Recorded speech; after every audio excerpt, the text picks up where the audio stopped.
ओम शांति। आज 17 जनवरी 2023 के साकार मधुर महावाक्य है। आज की मधुर मुरली में बाबा ने याद का महत्व समझाते हुए कहा कि एक बाप की याद से इतनी भारी प्राप्ति है तो क्यों ना उस एक को ही याद करें। बुद्धि योग यहाँ वहाँ नहीं भटकाना। कई बच्चे बहुत सौभाग्यशाली हैं, उन्हें कोई बंधन नहीं, लेकिन फिर भी वो और तरफ बुद्धि को भटकाते हैं, अनावश्यक कर्म बंधन में फंस जाते हैं। जो सौभाग्यशाली बच्चे हैं वो एक की याद में रहते हैं, याद से विकर्मों का बोझा उतर जाता है। यहाँ निराकार बाप स्वयं पढ़ाते हैं, निराकार बाप बच्चों से बात करते हैं। यहाँ बाप दादा हैं। बाबा ने कहा बच्चे को बाबा ही कहते हैं, मुझे याद करो। इस नॉलेज से आप गॉड गॉडेस बन जाते हो। ये गॉडली नॉलेज है जो आपको क्या से क्या बनाती है। चलते चलते कई बच्चों पर राहु का ग्रहण लग जाता है, पढ़ना छोड़ देते हैं। बाबा कहते दे दान तो छूटे ग्रहण। अच्छी तरह से पढ़ना है और स्वदर्शन चक्रधारी बनना है। स्वदर्शन चक्र घुमाएंगे, राहु का ग्रहण उतर जाएगा। इसी समय आप विकर्माजीत बनते हो, याद से विकर्माजीत बनते हो। कोई भी विकर्म नहीं करना, बल्कि याद में वो ताकत है कि जिससे विकर्मों से बच जाते हैं। पढ़ाई पर अच्छी रीति अटेंशन देना है और निराकार बाप की याद से साकार ब्रह्मा बाप को फॉलो करके भविष्य में ऊंच पद पाना है। सुनते हैं बाबा के मधुर बोल। बाबा ने कहा मीठे बच्चे, तुम इस पाठशाला में आए हो अपनी ऊंची तकदीर बनाने। तुम इस पाठशाला में आए हो अपनी ऊंची तकदीर बनाने। तुम्हें निराकार बाप से पढ़कर राजाओं का राजा बनना है। क्वेश्चन है, कई बच्चे हैं भाग्यशाली, बन जाते हैं दुर्भाग्यशाली। कैसे? कई बच्चे हैं भाग्यशाली, बन जाते हैं दुर्भाग्यशाली। कैसे? वो बच्चे भाग्यशाली हैं जिन्हें कोई कर्म बंधन नहीं, अर्थात कर्म बंधन मुक्त हैं, परंतु फिर भी यदि पढ़ाई में अटेंशन नहीं है, बुद्धि इधर उधर भटकती है। एक बाप जिससे इतना भारी वर्षा मिलता है उसे याद ही नहीं करते, तो भाग्यशाली होते भी दुर्भाग्यशाली ही कहेंगे। दूसरा प्रश्न है, श्रीमत में कौन कौन से रस भरे हुए हैं? श्रीमत में कौन कौन से रस भरे हैं? श्रीमत है जिससे माता पिता, टीचर, गुरु सबकी मत इकट्ठी है। श्रीमत जैसे कि स्क्रीन है जिसमें सब रस भरे हुए हैं, सर्व संबंधों का रस भरा हुआ है। गीता तकदीर जगाकर आई हूँ। ओम शांति। शिव भगवान उवाच। मनुष्य जब गीता सुनाते हैं तो श्री कृष्ण जी का नाम लेके सुनाते हैं। यहाँ तो जो सुनाते हैं कहते शिव भगवान उवाच। खुद भी कह सकते हैं शिव भगवान उवाच, क्योंकि शिव बाबा स्वयं बोलते हैं। दोनों इकट्ठे भी बोल सकते हैं। बच्चे तो दोनों के हैं, बच्चे और बच्चियाँ दोनों बैठे हुए हैं। कहते बच्चे समझते हो कि हमें कौन पढ़ाते हैं? समझते हो हमें कौन पढ़ाते हैं? कहेंगे बाप दादा पढ़ाते हैं। बाप बड़े को, दादा छोटे को, भाई को कहा जाता है, तो बाप दादा इकट्ठा कहा जाता है। अब बच्चे भी जानते हम स्टूडेंट हैं, स्कूल में स्टूडेंट बैठे ही हैं तकदीर बनाने के लिए कि हम पढ़कर फलाना इम्तहान पास करेंगे। वह जिस्मानी इम्तहान तो बहुत होते हैं, यहाँ तुम बच्चों के दिल में है हमें बेहद का बाप परम पिता परमात्मा पढ़ाते हैं। बाप इसको नहीं कहते हो, ब्रह्मा को नहीं कहते हो, निराकार बाप समझाते हैं।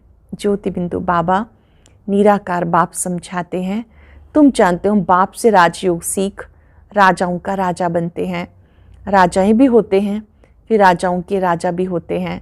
जो राजाओं के राजाएं हैं उनको राजाएं पूजते हैं। ये रस्म रिवाज भारत खंड में है। पतित राजाएं पावन राजाओं को पूजते हैं। बाबा ने समझाया महाराजा बड़ी प्रॉपर्टी वाले को कहा जाता, राजे लोग छोटे होते हैं। आजकल कोई कोई राजाओं की महाराजाओं से जास्ती प्रॉपर्टी होती है, कोई कोई साहूकारों को राजाओं से भी जास्ती प्रॉपर्टी होती। वहाँ ऐसे अनलॉफुल नहीं होता, वहाँ तो सब कायदे अनुसार होगा। बड़े महाराजा के पास बड़ी प्रॉपर्टी होगी। तो तुम बच्चे जानते हो, हमें बेहद का बाप पढ़ाते हैं। परमात्मा बिगर राजाओं का राजा, स्वर्ग का मालिक कोई नहीं बना सकता। स्वर्ग का रचयिता है ही निराकार बाप, उनका नाम भी गाते हैं, हेवनली गॉड फादर। बाबा साफ समझाते, मैं तुम बच्चों को फिर से स्वराज्य देकर राजाओं का राजा बनाता हूँ, फिर से स्वराज्य देकर राजाओं का राजा बनाता हूँ। अब तुम जानते हो हम तकदीर बनाकर आए हैं बेहद बाप से राजाओं का राजा बनने। कितनी खुशी की बात है, बड़ा भारी इम्तहान है। बाबा कहते श्रीमत पे चलो, इसमें माता पिता टीचर गुरु आदि सबकी मत इकट्ठी है, सबकी स्क्रीन बनी हुई है, सबका रस एक में भरा हुआ है, सबका साजन एक है। पतित से पावन बनाने वाला वो बाप ठहरा। गुरु नानक ने भी उनकी महिमा की तो जरूर उनको याद करना पड़े। श्री गुरु नानक देव जी ने भी उस एक की महिमा की, उस एक को याद करना पड़े। पहले वो अपने पास ले जाएगा, फिर पावन दुनिया में भेज देगा। कोई भी आए तो उन्हें समझाना ये गॉडली कॉलेज है, भगवान वाच। और स्कूलों में कभी भगवान वाच नहीं कहेंगे। भगवान है ही निराकार ज्ञान सागर, मनुष्य सृष्टि का बीज रूप। तुम बच्चों को बैठ पढ़ाता हूँ, ये गॉडली नॉलेज है। सरस्वती को गॉडेज ऑफ नॉलेज कहते हैं, तो जरूर गॉडली नॉलेज से गॉड गॉडेज ही बनते होंगे। बैरिस्ट्री नॉलेज से बैरिस्टर ही बनेंगे। यह गॉडली नॉलेज। सरस्वती को गॉड ने नॉलेज दी, तो जैसे सरस्वती गॉडेज ऑफ नॉलेज है, वैसे तुम बच्चे हो। सरस्वती को बहुत बच्चे हैं ना, परंतु हर एक गॉडेज ऑफ नॉलेज कहलाई जाएं, ये नहीं हो सकता। इस समय अपने को गॉडेज नहीं कह सकते, वहाँ भी तो देवी देवताएं ही कहेंगे। गॉड नॉलेज बरोबर देते हैं, लेसन ऐसे धारण कराते हैं, ये मर्तबा देते हैं बड़ा। बाकी देवताएं गॉड गॉडेज तो हो नहीं सकते, ये माता पिता जैसे कि गॉड गॉडेज हो जाते, परंतु है तो नहीं ना। निराकार बाप को गॉड फादर कहेंगे, इस साकार को गॉड थोड़ा ही कहेंगे, ब्रह्मा को गॉड नहीं कहेंगे। ये बड़ी गुह्य बातें हैं। निराकार को ही गॉड कहेंगे, ब्रह्मा को गॉड नहीं कहेंगे, बड़ी गुह्य बातें हैं। आत्मा और परमात्मा का रूप, फिर संबंध कितनी गुह्य बातें हैं। वह जिस्मानी संबंध काका चाचा मामा आदि तो कॉमन है, ये तो है रूहानी संबंध। समझाने की बड़ी युक्ति चाहिए। माता पिता अक्षर गाते हैं तो जरूर कोई अर्थ है ना, वह अक्षर अविनाशी बन जाता, भक्ति मार्ग में भी चला आता। तुम बच्चे जानते हो, हम स्कूल में बैठे हैं, पढ़ाने वाला ज्ञान सागर है। हम स्कूल में बैठे हैं, पढ़ाने वाला ज्ञान सागर है। इनकी आत्मा भी पढ़ती है। इस आत्मा का बाप वो परमात्मा है, जो सबका बाप है, वो पढ़ाते हैं। उनको गर्भ में तो आना नहीं, तो नॉलेज कैसे पढ़ाए? वो आते ब्रह्मा के तन में। उन्होंने फिर ब्रह्मा के बदले श्री कृष्ण का नाम डाल दिया। ये भी ड्रामा में है। कुछ भूल हो जाए तब बाबा आकर इस भूल को करेक्ट कर अभूल बनाए। जब कोई भूल हो जाती है तब बाबा आकर अभूल बनाते हैं, भूल को करेक्ट करते हैं। निराकार को न जानने के कारण मूंझ गए। बाबा समझाते, मैं तुम्हारा बेहद का बाप, बेहद का वर्षा देने आया हूँ। लक्ष्मी नारायण स्वर्ग के मालिक कैसे बने कोई भी नहीं जानते। जरूर कोई ने तो कर्म सिखाए होंगे ना, वो भी जरूर बड़ा होगा जो इतना ऊंच पद प्राप्त कराया। मनुष्य कुछ भी नहीं जानते। बाबा कितना प्यार से समझाते, कितनी बड़ी अथॉरिटी है। सारी दुनिया को पतित से पावन बनाने वाला मालिक है। समझाते ही बना बनाया ड्रामा है, तुम्हें चक्र लगाना होता। इस बनावट को कोई भी जानते नहीं। ड्रामा में कैसे हम एक्टर्स हैं, ये चक्र कैसे फिरता है। दुख धाम से सुख धाम कौन बनाते हैं तुम जानते हो। तुम्हें दुख धाम से सुख धाम में ले जाता हूँ, तुम्हें सुख धाम के लिए पढ़ाता हूँ। तुम 21 जन्म के लिए सदा सुखी बनते हो और कोई वहाँ जा ना सके। सुख धाम में जरूर थोड़े मनुष्य होंगे। समझाने के लिए पॉइंट्स बहुत अच्छी चाहिए। कहते तो हैं बाबा हम आपके हैं, लेकिन पूरा बनने में टाइम लगता है। कहते हैं हम आपके हैं, बाबा के हम पूरे बन जाएं उसमें टाइम लगता है। कोई का कर्म बंधन झट छूट जाता है, कोई को टाइम लगता है। कई तो ऐसे भाग्यशाली भी हैं जिनका कर्म बंधन टूटा हुआ है, परंतु पढ़ाई में अटेंशन नहीं देते तो उसको कहा जाता दुर्भाग्यशाली। पुत्र पोत्रे धोत्रे आदि में बुद्धि चली जाती। यहाँ तो एक को याद करना है, बहुत भारी वर्षा मिलता है। जानते हम राजाओं के राजा बनते हैं, पतित राजाएं कैसे बनते हैं और पावन राजाओं के राजा कैसे बनते हैं, ये भी बाबा तुम्हें समझाते। मैं स्वयं आकर राजाओं का राजा, स्वर्ग का मालिक बनाता हूँ इस राजयोग से। मैं पतित राजाएं तो दान करने से बनते हैं, उनको मैं थोड़े ही आके बनाता हूँ, वो बहुत दानी होते हैं। दान करने से राजाई कुल में जन्म लेते हैं। मैं 21 जन्मों के लिए तुम्हें सुख देता हूँ। वो तो एक जन्म के लिए बनते, सो भी पति दुखी रहते। मैं आकर बच्चों को पावन बनाता हूँ। मनुष्य समझते सिर्फ गंगा स्नान करने से पावन बनते हैं, कितने धक्के खाते हैं। गंगा यमुना की कितनी महिमा करते। अब इसमें महिमा की बात नहीं, पानी सागर से आता है। ऐसे तो बहुत नदियाँ हैं, विलायत में भी बड़ी बड़ी नदियाँ खोद के बनाते, इसमें क्या बड़ी बात है। ज्ञान सागर, ज्ञान गंगाएं कौन है ये तो जानते ही नहीं। शक्तियों ने क्या किया कुछ भी जानते नहीं। ज्ञान सागर, ज्ञान गंगाएं कौन है ये कोई जानते नहीं। शक्तियों ने क्या किया कुछ नहीं जानते। वास्तव में ज्ञान गंगा, ज्ञान सरस्वती ये जगदम्बा है। मनुष्य जानते ही नहीं, जैसे भील है, बिल्कुल बुद्धू बेसमझ है। बाबा आकर बेसमझ को कितना समझदार बनाते। तुम बता सकते हो इनको राजाओं का राजा किसने बनाया? गीता में भी है, मैं राजाओं का राजा बनाता हूँ। मनुष्य जानते नहीं, हम खुद भी नहीं जानते थे। ये तो खुद बना था, अब नहीं है। वही नहीं जानता तो फिर और कैसे जान सकते हैं? ये ब्रह्मा भी नहीं जानता तो और कौन कैसे जान सकता? शिव बाबा ने आके याद दिलाया, सर्वव्यापी के ज्ञान से, सर्वव्यापी के ज्ञान में कुछ नहीं है। योग किसके साथ लगाएं, पुकारे किसको? खुद ही खुदा हैं, फिर प्रार्थना किसकी करेंगे? बड़ा वंडर है। बहुत भक्ति जो करते हैं उनका मान होता है। भक्त माला भी है, ज्ञान माला है रुद्र माला, यह फिर भक्त माला, वो है निराकारी माला। सब आत्माएं वहाँ रहती हैं, उसमें भी पहला नंबर आत्मा किसकी है? जो नंबर 1 में जाते हैं। सरस्वती की आत्मा, वहाँ ब्रह्मा की आत्मा नंबर 1 पड़ती है। ये आत्मा की बात है। भक्ति मार्ग में सब जिस्मानी बातें हैं। फलाना भक्त ऐसा था, उनके शरीर का नाम लेंगे, तुम मनुष्य को नहीं कहेंगे। तुम जानते हो ब्रह्मा की आत्मा क्या बनती है? वे जाकर शरीर धारण कर राजाओं का राजा बनते हैं। आत्मा शरीर में प्रवेश कर राज्य करती है। अब तो राजा नहीं है, राज्य करती तो आत्मा है ना। मैं राजा हूँ, मैं आत्मा हूँ, इस शरीर का मालिक हूँ। करेंगे कुछ सेकंड के लिए अभ्यास। भ्रिकुटी कक्ष में आत्मा राजा को देखें। मैं आत्मा कर्म इंद्रियों की मालिक हूँ।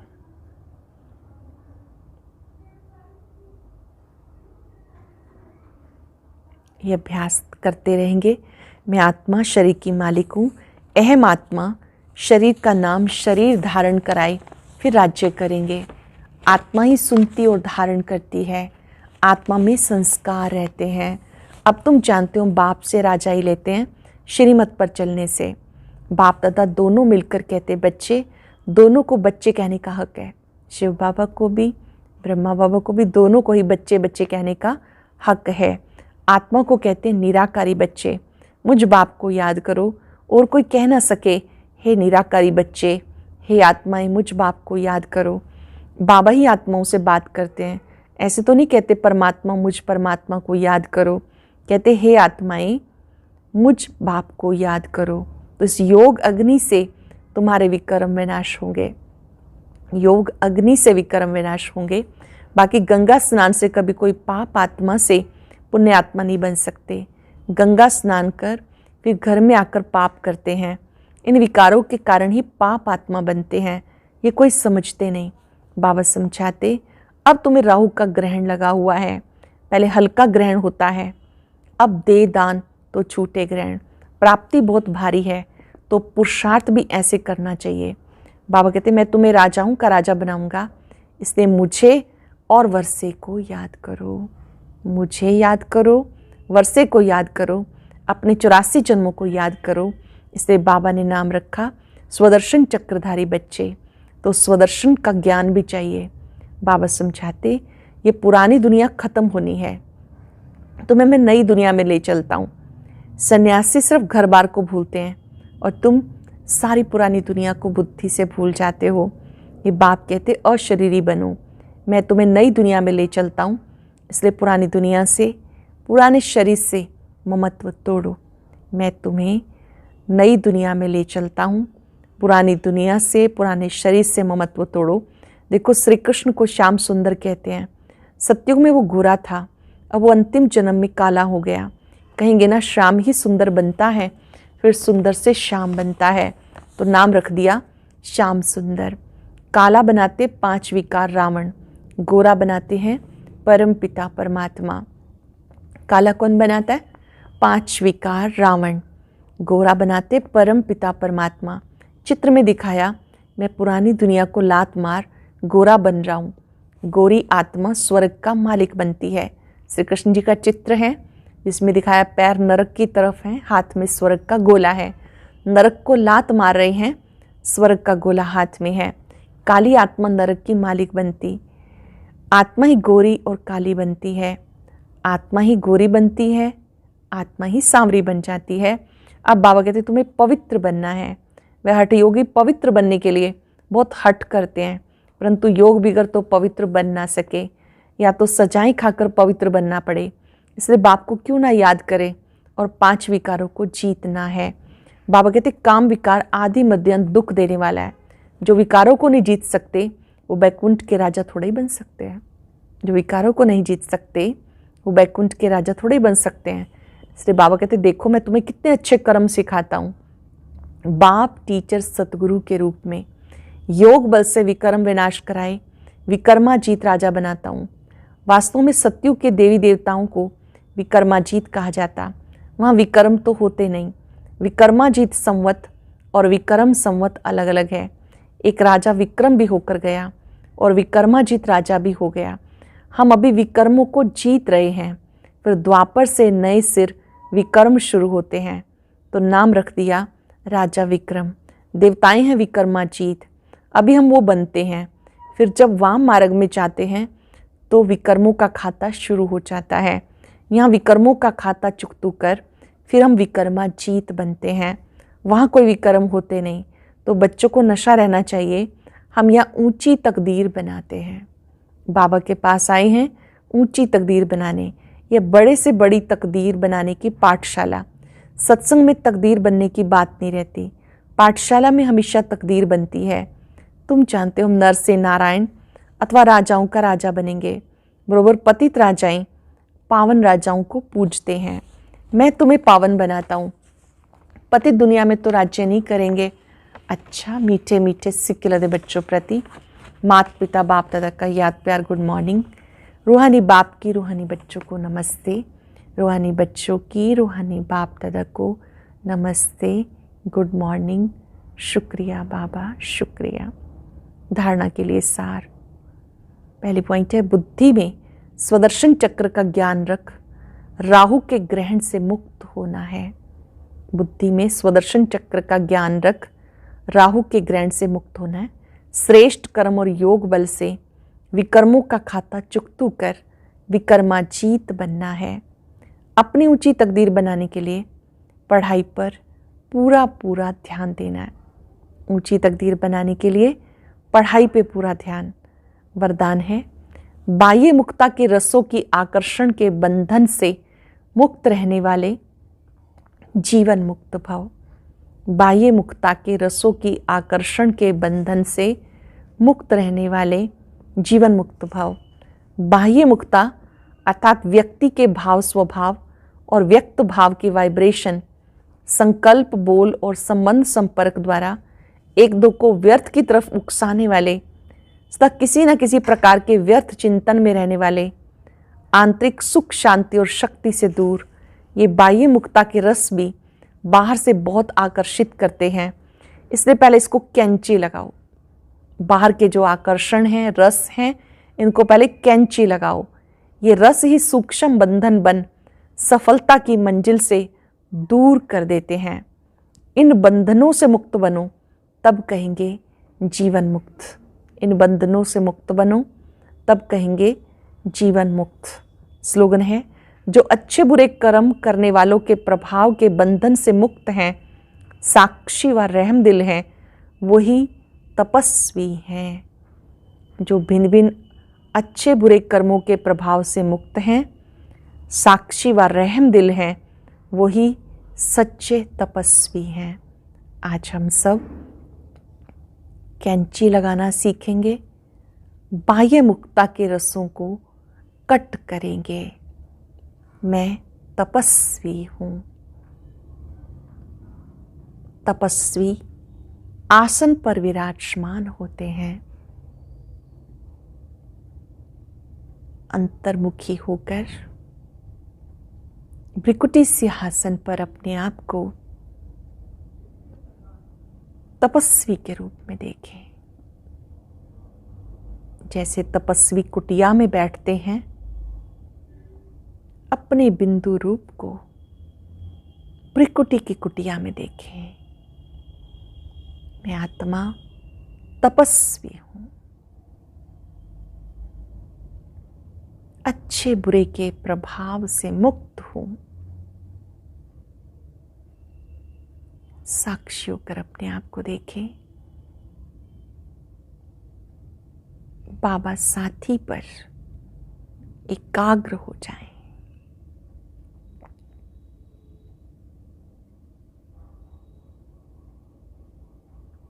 बाबा की शक्तियां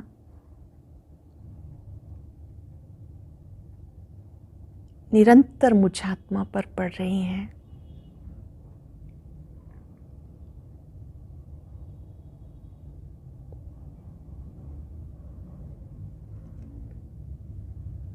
मैं आत्मा हर प्रभाव से मुक्त हूं, तपस्वी हूं।